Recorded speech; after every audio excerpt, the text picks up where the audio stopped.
We are along North Mill here in Hopkinton, and we want to go ahead and show you this blaze here behind us. So this is a tree and a power line. Fire officials telling us that it was likely the wind that caused the tree and the power line to rub against each other, causing this fire. And now the power line has melted and fallen onto the ground there. Fire officials on scene here, but they're waiting for Eversource to come and shut the power off before they can put that fire out.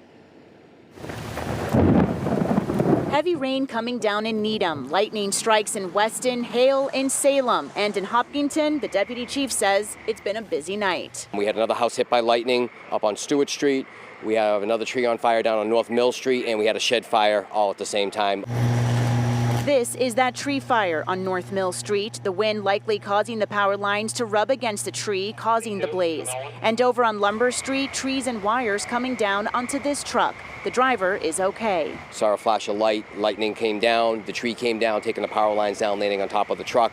A little further up, another tree came down, took some more power lines down, so he's kind of stuck right in the middle of where he's at. Storms making their way through eastern Mass this evening, and the bad weather is not over. Parts of Massachusetts now under a tropical storm watch ahead of Elsa's arrival that's expected to impact the Cape at the end of the week. There's definitely rumblings of people moving. Boat owners like John Riley not taking any chances. Cape Cod officials say boaters should be prepared to pull their vessels out of the water, remove fuel tanks, and never try to ride out a storm on the water. Know that it is a vessel. It's not worth risking your life for. So if you have it on a mooring or anything like that, and you do have issues with the storm, that it's just a piece of property.